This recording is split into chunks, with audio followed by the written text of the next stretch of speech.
सुखदेव जी परीक्षित जी को जैसे भगवान के जन्मोत्सव की कथा सुनाए, मानिए उनके मन से मृत्यु का भय पूर्ण रूपेण समाप्त हो गया हो। कहते हैं सुखदेव जी परीक्षित जी से कि भगवान का जन्मोत्सव मानो एक दिनों में वर्षों बीत रहा है मनाते मनाते। कि नंदत्वात्मजं उत्पन्ने जाताह्लादो महामनाः आहूय विप्रान् वेदज्ञान स्नातः शुचिरलंकृतः। बड़े बड़े वेद विद्वान को बुला करके नंद बाबा कृष्ण और बलराम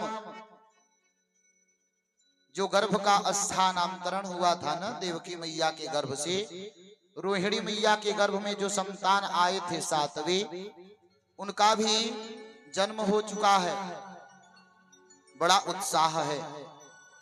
मानिए एक दिन 6 महीनों के समान बीत रहा हो। मैया पालने में झुला रही हैं कन्हैया को और सभी गोपियां कह रही हैं, सभी गोपियां करी कि आज हमारे परमात्मा आए हुए हैं। तो सभी गोपियां 16 श्रृंगार करके जा रही हैं, 16 श्रृंगार करके दर्शन करने जा रही हैं। क्यों? मन में सोच रही कि परमात्मा का दिया हुआ सौभाग्य सुहाग जब हमें प्राप्त हुआ है तो हम क्यों न जाएं।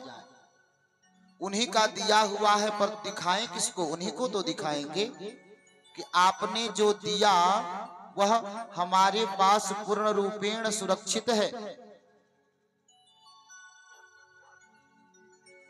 परीक्षित जी बोले गुरुदेव श्रृंगार कितने होते हैं? गुरुदेव बोले 16।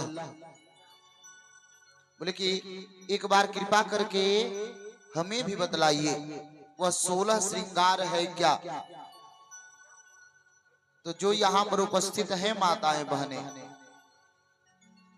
या जहां तक आवाज जा रही हो, तो 16 श्रृंगार के बारे में जो भागवत जी ने कहा उसके बारे में जानना परम आवश्यक है। 16 श्रृंगार है क्या? कहते हैं कि प्रथम अंग शुचि एक विधि। स्त्रियों का पहला श्रृंगार है कि वह वस्त्र ऐसा पहने कि उनका अंग प्रत्यंग ढका रहे, अंग प्रत्यंग ढका रहे। यह स्त्री का प्रथम श्रृंगार है। द्वितीय कहते हैं कि मज्जन द्वितीय बखान। और स्त्री का दूसरा श्रृंगार है किसी भी स्थिति किसी भी अवस्था में रहें तो स्नान प्रतिदिन करें और स्नान करने के पश्चात ही अन्नपूर्णा मां को प्रणाम करके रसोई में प्रवेश करें, पात्र का स्पर्श करें, बर्तन का, क्योंकि रसोई अन्नपूर्णा मैया का स्थान है और जो पात्र है वह लक्ष्मी है। तो प्रतिदिन स्नान करने के स्नान प्रतिदिन ही करना है, उसके बाद ही रसोई में प्रवेश करना चाहिए। तीसरा कहते हैं कि अमल बसन पहिराव तृतीया। अमल मतलब साफ सुथरा, नया ना हो तब भी चलेगा, पर वस्त्र साफ होना चाहिए, स्वच्छ होना चाहिए। और चौथा जावक चारि सुजान। और चौथा श्रृंगार है कि स्त्रियों को अपने परिवार के प्रति जावक कहते हैं बगुले को। कहते कि जिस प्रकार बगुला सरोवर के तट पर खड़े होकर के और एक टकी लगा करके देखता रहता है सरोवर में, और सबसे चंचल जीव है मछली, पर एक बार बगुले का चोंच गया जल में तो वह उस चंचल मछली को पकड़ के ही बाहर आता है। मतलब माताओं बहनों का दृष्टि परिवार के प्रति उस बगुले के समान होना चाहिए कि परिवार में कब किसको किस चीज की आवश्यकता है कहने से पहले वह पूर्ण कर दे। यह चौथा श्रृंगार है। और पांचवा, पंचम केस संवारिये। पांचवा है प्रतिदिन बालों में कंघी का लगना। बाल रोज झाड़ना चाहिए और नहीं करेंगे तो क्या होगा, 2-4-5 दिन बीतेगा तो बालों में जटा आ जाएगा, तो गांव में अलग ही लोग कहने लगेंगे कि इनका पर काली माई आवे ना। तो पांचवा श्रृंगार है कि प्रतिदिन कंघी लगना चाहिए। और छठवा, षष्ठ ही मांग सिंदूर। और छठवा श्रृंगार है मांग में सिंदूर का होना। अगर सौभाग्य है तो सिंदूर दिखना चाहिए, पूरा मांग भरना चाहिए सिंदूर से। पर धीरे धीरे लुप्त होता जा रहा है। कहीं इधर बगल में सिंदूर लगा करके, और गीला सिंदूर तो वर्जित है, गीला सिंदूर तो लगाना ही नहीं चाहिए। अगर गीला सिंदूर लगाना शास्त्रीय प्रमाण होता तो विवाह मंडप में ही लगा दिया जाता। गीला सिंदूर लगाना तो सौभाग्य का अपमान है। अपने सौंदर्य के लिए, अपने सौंदर्य के लिए संस्कृति को पीछे छोड़ देना, उस सौंदर्य का क्या कार्य।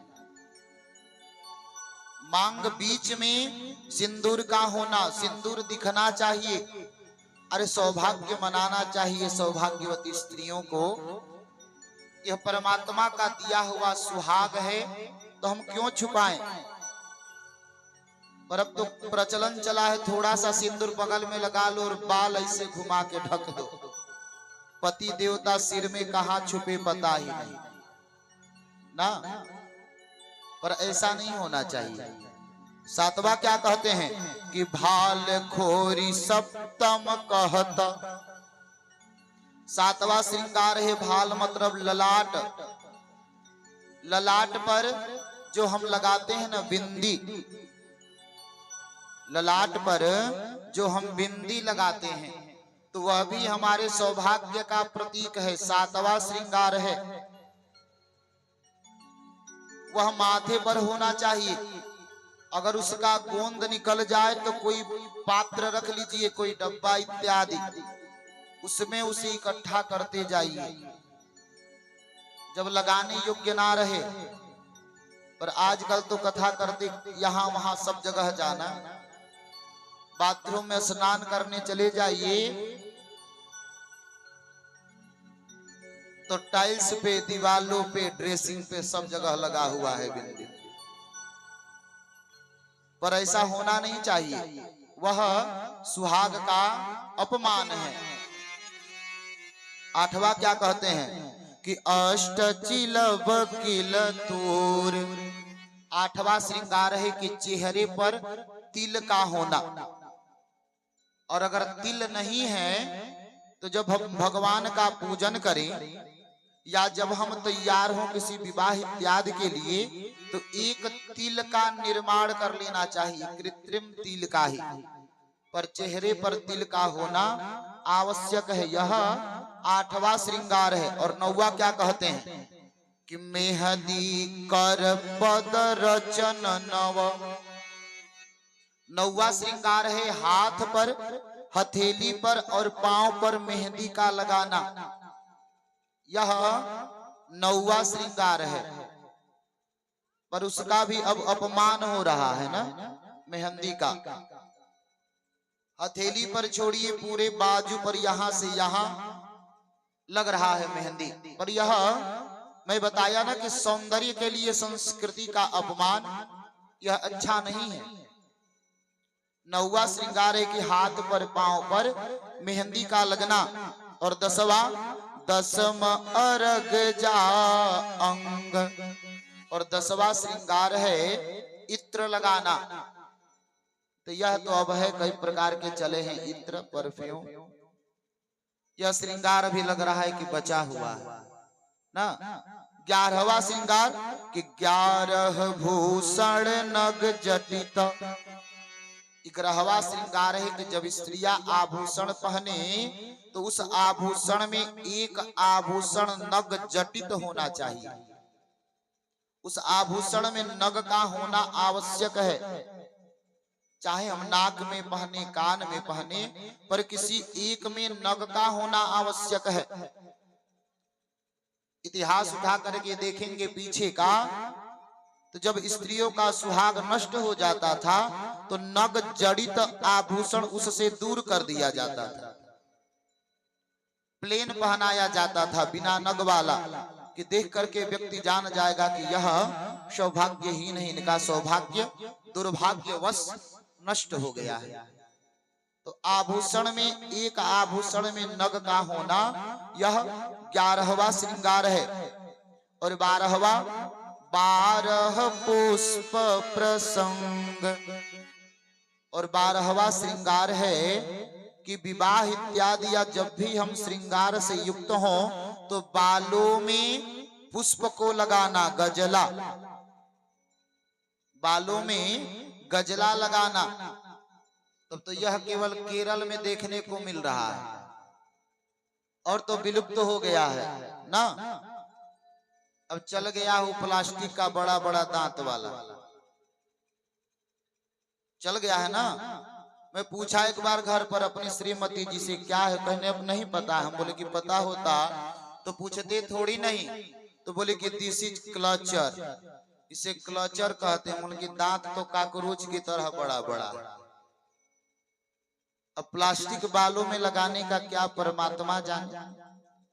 पर पुष्प लगाने का प्रसंग है, 12 पुष्प प्रसंग। और 13वां राग बास मुख तेरही। सुंदर बोलना, ऐसी वाणी बोलिए मन का आपा खोए, औरन को शीतल करे आप हो शीतल होए। सुंदर वचन बोलना, ऐसा नहीं कि पति देवता बाहर से खूब कार्य करके आए थके हारे और एक गिलास जल लेकर के जाएं और 20 बातें ऊपर से जलपान करने के लिए दे दे। ऐसा नहीं होना चाहिए। मीठा वचन बोलना यह 13वां है। और 14 रंगीए दांत। 14वां श्रृंगार है प्रतिदिन दांतों को साफ करना।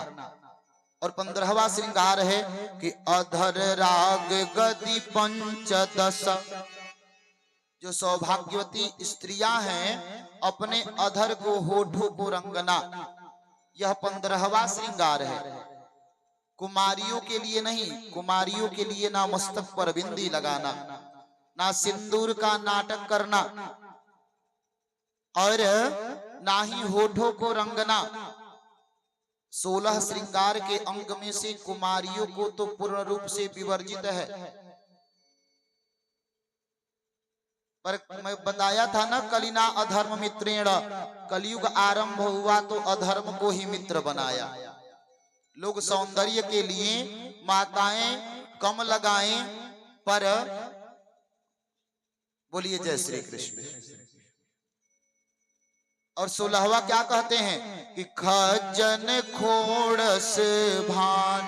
और नेत्रों में आंखों में काजल लगाना, यह 16 श्रृंगार है। और यही श्रृंगार करके गोपियां जा रही हैं भगवान कृष्ण का दर्शन करने।